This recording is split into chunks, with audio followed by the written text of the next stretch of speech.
നമസ്കാരം ഡോക്ടർ. അമേരിക്കയിൽ 4700ഓളം സ്റ്റുഡൻസിനെ വിസ റദ്ദാക്കി പുറത്തുവിട്ടിരിക്കുകയാണ്. ഇതിലെ 50% വിദ്യാർത്ഥികളും ഇന്ത്യൻ വിദ്യാർത്ഥികളാണ്. ഇതിലിപ്പോൾ എന്താണ് നമ്മളിനി ശ്രദ്ധിക്കേണ്ടത്?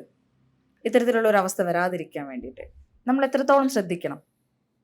അഖില, നമ്മുടെ പ്രത്യേകിച്ച് മലയാളികൾക്ക് അല്ലെങ്കിൽ ഇന്ത്യക്കാർക്ക് മൊത്തത്തിൽ വിദേശത്ത് പോയി രക്ഷപ്പെടുക എന്നുള്ളതാണ് അവരുടെ ഒരു വലിയ ഡ്രീം. പ്രത്യേകിച്ച് പണ്ട് നാട്ടിൽ എത്ര വലിയ ജോലിയൊന്നും ഇല്ല കിട്ടാത്ത സമയത്ത് കേരളത്തിൽ പ്രത്യേകിച്ചും. അപ്പോൾ ഇവിടെയൊക്കെയുള്ള പുതിയ പിള്ളേരുടെ അല്ലെങ്കിൽ ന്യൂ ജനറേഷൻ പിള്ളേരുടെ വലിയൊരാഗ്രഹം വിദേശത്ത് പോയി ജോലി ചെയ്യുക എന്നുള്ളതാണ്. വിദേശത്ത് പോയി പഠിക്കുക എന്നുള്ളതല്ല, അതാണ് എൻ്റെ സത്യം. പക്ഷേ ജോലിക്ക് ഒരു ഉപാധി എന്ന നിലയിൽ ജോലിക്ക് മുന്നേ അവിടെ പോയി പഠിച്ച് അങ്ങനെ അവിടെ ജോലി തേടുക എന്നൊക്കെയായിരുന്നു. പിന്നെ അതിനകത്തുള്ള ചില ലൂപ്പ് ഹോൾസ് ഉപയോഗിച്ച് അത് ചെയ്യുക എന്നൊക്കെയായിരുന്നു എല്ലാവരും ധരിച്ചു വച്ചിരുന്നത്.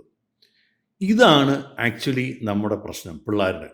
എന്താണ് 2025 മാർച്ചിന് ശേഷം US സർക്കാർ, അതായത് യുണൈറ്റഡ് സ്റ്റേറ്റ് ഗവൺമെൻറ് എൻഫോഴ്സ്മെൻറ്റ് നടപടിയുടെ ഭാഗമായി കാര്യങ്ങൾ വളരെ കഠിനമാക്കുകയാണ്. അതിൻ്റെ ഭാഗമായി ഏകദേശം 4700ഓളം വിദേശത്തു നിന്നുള്ള വിദ്യാർത്ഥികളുടെ വിസകൾ റദ്ദാക്കി. എന്ത് വിസയാണ് റദ്ദാക്കിയത്? നമുക്ക് അറിയാമോ? എല്ലാം എനിക്ക് നമ്മുടെ പ്രേക്ഷകർക്ക് അറിയാമോ എന്നറിയില്ല. F1 വിസയാണ് പ്രധാനമായും റദ്ദാക്കിയത്. എന്താണ് ഈ F1 വിസ എന്നുകൂടി നമ്മൾ അറിഞ്ഞിരിക്കണം. അതായത് വിദേശത്തെ യൂണിവേഴ്സിറ്റികളിൽ പോയി പഠിക്കാനുള്ള, അതായത് ഫുൾ ടൈം പഠിക്കാൻ. ഇത് വളരെ പ്രസക്തമാണ് ഞാനിപ്പോൾ പറയുന്ന. അതായത് പൂർണ്ണ സ്റ്റുഡൻ്റായിട്ട് മുഴുവൻ സമയം വിദ്യാർത്ഥിയായി അമേരിക്കൻ സ്ഥാപനങ്ങളിൽ പഠിക്കാനുള്ള വിസയാണ് F1 വിസ. ഇതിൽ ഇങ്ങനെ റദ്ദാക്കിയതിൽ 4700ഓളം പേരുടെ വിസ റദ്ദാക്കിയതിൽ ദുഃഖകരമായ കാര്യം അതിൽ 50% ഇന്ത്യൻ വിദ്യാർത്ഥികളാണെന്നുള്ളതാണ്.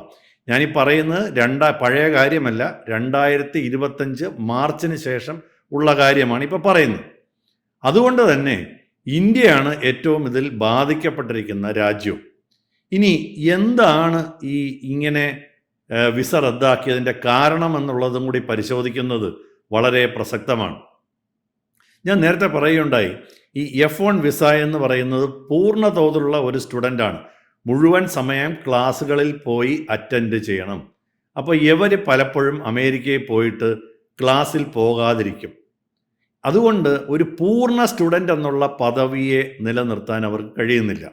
അത് വരുന്നതാണ് ഒരു വലിയ പ്രശ്നം. അതായത് ക്ലാസ്സിൽ പോകാതെ കറങ്ങി നടക്കുക, ക്ലാസ്സിൽ പോകാതെ ഇടയ്ക്ക് ചെറിയ ജോലിയൊക്കെ ചെയ്ത് കുറച്ച് കാശുണ്ടാക്കാൻ നോക്കുക. ഒറിജിനൽ ലക്ഷ്യം കാശുണ്ടാക്കുന്നതാണ് എന്നുള്ളത് നാം മറക്കരുത്.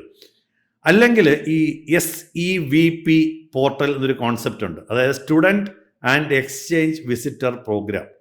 ഇതൊരു അംഗീകാരമാണ്. ഈ അംഗീകാരം ഇല്ലാത്ത സ്ഥാപനങ്ങളിൽ ചേർന്ന് പഠിക്കുന്നു എന്നുള്ളതും പ്രശ്നമാണ്. ഞാൻ നേരത്തെ പറഞ്ഞ പോലെ ഈ വിദ്യാഭ്യാസ വിസയുടെ ദുരുപയോഗം. എന്തിനാണ് ഈ നമ്മുടെ കുട്ടികൾ അവിടെ പോകുന്നത്? കാശുണ്ടാക്കാനാണ്. അമേരിക്കയിൽ ജോലി ചെയ്യുക എന്നുള്ളതാണ് അവരുടെ ആത്യന്തികമായ ലക്ഷ്യം. അപ്പോൾ ആ ജോലി വിസ കിട്ടാൻ പ്രയാസമായതുകൊണ്ട് സ്റ്റുഡൻറ്റ് വിസയിൽ കടന്നുകൂടും. അപ്പോൾ താല്പര്യമില്ലാതെയാണ് പലരും ഇവിടെ പഠിച്ചിട്ട് തന്നെയാണ് പോകുന്നത്. അപ്പോൾ ഇവിടെ നിന്ന് പഠിച്ചിട്ട് പോയിട്ട് അവിടെ ഒരു പഠനത്തിൻ്റെ പേരിൽ നിന്ന് അവിടെ പോയി അവിടെ ജോയിൻ ചെയ്യുകയും സ്റ്റുഡൻറ്റ് വിസ കൈവശം വെച്ചുകൊണ്ട് കിട്ടുന്ന സമയത്തൊക്കെ ജോലി ചെയ്യാൻ ശ്രമിക്കുകയും ചെയ്യും. ഇവിടെയാണ് പ്രശ്നം. ഇങ്ങനെ പിടിക്കപ്പെട്ടാൽ അവരുടെ പൂർണ്ണ സ്റ്റുഡൻറ്റ്, അതായത് ഒരു മുഴുവൻ സമയ വിദ്യാർത്ഥി എന്നുള്ള അവരുടെ പദവി അവർ ദുരുപയോഗം ചെയ്തു. അത് ചെയ്തില്ല, വിദ്യാഭ്യാസം ഒരു എക്സ്ക്യൂസാക്കി മാത്രം ഉപയോഗിച്ചു എന്നാണ് സർക്കാർ കണ്ടുപിടിക്കുന്നത്, അല്ലെങ്കിൽ സർക്കാർ മനസ്സിലാക്കുന്നത്. അതാണ് ഇപ്പോൾ അവർക്ക് പ്രശ്നമായി മാറിയിരിക്കുന്നത്.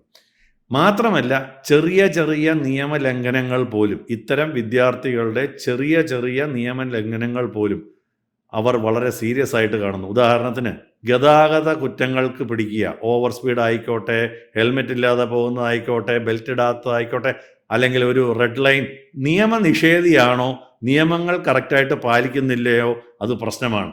മാത്രമല്ല, നമ്മൾ അവിടെ ചെറിയ ചെറിയ പ്രശ്നങ്ങളിൽ ചെന്ന് ഇടപെടുക, ആരോടെങ്കിലും പ്രശ്നം ഉണ്ടാക്കുക, പോലീസിൽ റിപ്പോർട്ട് ചെയ്യുക, താമസ വിസയുടെ കാലാവധി കഴിഞ്ഞിട്ടും അവിടെ തുടരാൻ ശ്രമിക്കുക.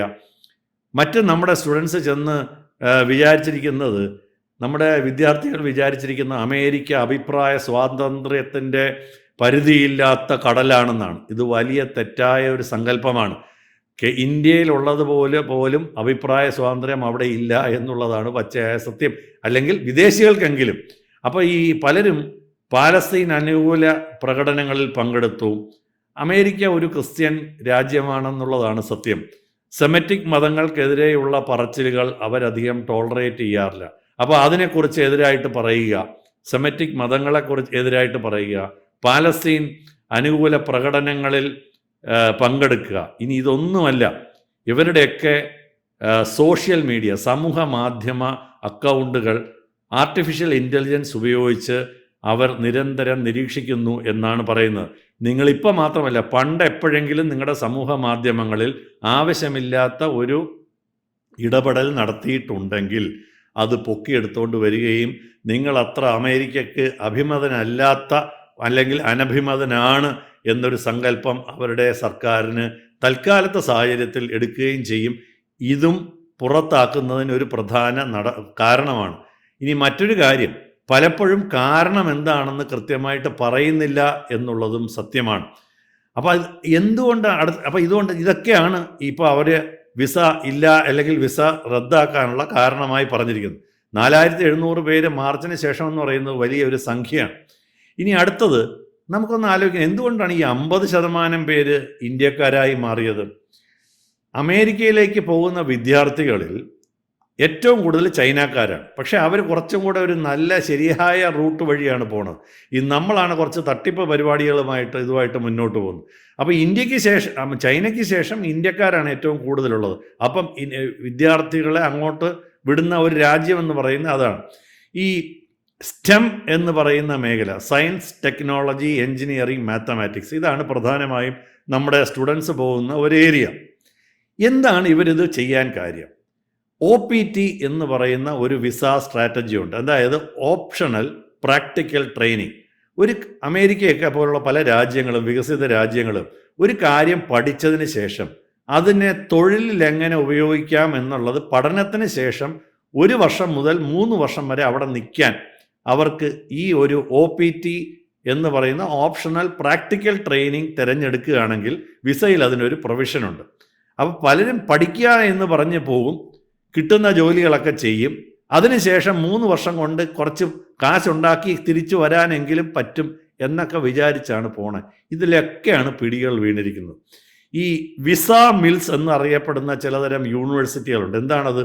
വിസ ശരിയാക്കി കൊടുക്കാൻ വേണ്ടിയുള്ള ചില യൂണിവേഴ്സിറ്റികൾ, പലതും വിർച്വൽ യൂണിവേഴ്സിറ്റികൾ. അവിടെ അങ്ങനെ ഒരു ക്ലാസ് റൂം പോലും ഇല്ലാത്ത, ഫ്രാമിംഗ്ടൺ യൂണിവേഴ്സിറ്റിയുടെ ഒരു വലിയ ഇഷ്യൂ പണ്ടുണ്ടായത് ഒരു പക്ഷേ നമുക്ക് പലർക്കും ഓർമ്മയുണ്ടാവും. അപ്പോൾ അതായത് യൂണിവേഴ്സിറ്റികളോ ക്ലാസ് റൂമുകളോ പോലും ഇല്ലാതെ തട്ടിപ്പ് സ്ഥാപനങ്ങളെയാണ് ഈ വിസ മിൽസ് എന്ന് പറയുന്നത്. അപ്പോൾ ഇതെല്ലാം വലിയ പ്രശ്നമാണ്. അപ്പോൾ ഈ OPT എന്ന് പറയുന്ന, നേരത്തെ പറഞ്ഞ പോലെ ഓപ്ഷണൽ പ്രാക്ടിക്കൽ ട്രെയിനിങ് ചെയ്തുകൊണ്ടിരിക്കുന്നവരാണ് ഇപ്പോൾ പലർക്കും പിടി വീണിരിക്കുന്നത്. പോസ്റ്റ് ഗ്രാജുവേഷൻ ട്രെയിനിങ് നടത്തുന്നതിൻ്റെ കൂട്ടത്തിൽ അവരിത്തരം ജോലിയൊക്കെ ചെയ്യുമായിരുന്നു. അപ്പോൾ ഇപ്പം വിസ ഞാൻ നേരത്തെ പറഞ്ഞ പോലെ 4700 പേരിൽ വിസ റദ്ദാക്കിയവരിൽ ഏകദേശം പകുതി പേരും ഇങ്ങനെ ജോലി ചെയ്തുകൊണ്ടിരുന്നവരാണ്. വിദ്യാർത്ഥികളും ചില നിയമ നടപടികളൊക്കെ എടുക്കുന്നുണ്ട്. ഉദാഹരണത്തിന് മസാച്യുസെറ്റ്സ്, മൊണ്ടാന, വിസ്കോസിൻ എന്നീ സംസ്ഥാനങ്ങളിലെ പല ഫെഡറൽ കോർട്ടുകളിലും ഇത്തരം വിദ്യാർത്ഥികൾ നാടുകടത്തലിനെതിരെയായിട്ട് സ്റ്റേ ചെയ്തിട്ടുണ്ട്. അപ്പോൾ അവർ ചില കോടതികളൊക്കെ അത് സ്റ്റേ ചെയ്യുകയും സർക്കാർ എന്തിനാണത് ചെയ്തതെന്ന് വിശദീകരണം നൽകണമെന്നൊക്കെ പറഞ്ഞിട്ടുണ്ടെങ്കിലും ഈ അമേരിക്കൻ സിവിൽ ലിബർട്ടീസ് യൂണിയൻ എന്ന് പറയുന്ന ഒരു പ്രധാനപ്പെട്ട നിയമ സംഘടനയുണ്ട്. അവരും ഈ സ്റ്റുഡൻസിനെ ഇങ്ങനെ മുൻകൂട്ടി ഇങ്ങനെ പെട്ടെന്ന് മുന്നറിയിപ്പൊന്നും ഇല്ലാതെ പുറത്താക്കുന്നതിന് എഗനസ്റ്റാണ്. അവരും കേസുകളിലൊക്കെ നിയമവിരുദ്ധ നടപടികളിലൊക്കെ പോയിട്ടുണ്ട്. ഇപ്പം മിഷിഗൻ യൂണിവേഴ്സിറ്റിയിലാണെങ്കിൽ അവിടുത്തെ ഇന്ത്യൻ അമേരിക്കൻ വിദ്യാർത്ഥികൾ അവരുടെ വിസ സ്റ്റാറ്റസ് പുനഃസ്ഥാപിക്കണമെന്ന് പറഞ്ഞ് സംഘടിതമായി നിയമസഹായം തേടിയിരിക്കുകയാണ് കോടതികളിൽ. അപ്പോൾ ഇതിനകത്ത് നമ്മൾ മനസ്സിലാക്കേണ്ടത്, നിരവധി വിദ്യാർത്ഥികൾ ബിരുദാനന്തര ബിരുദത്തിൻ്റെ വഴിയിലായിരുന്നു. പകുതി വെച്ചിട്ടാണ് അവർക്ക്, അതായത് ബിരുദാനന്തര ബിരുദമെന്ന് പറയുന്നത് നമ്മുടെ ഇവിടെ ബിരുദം നേടി ഉപരിപഠനത്തിനാണല്ലോ അവിടെ പോണേ.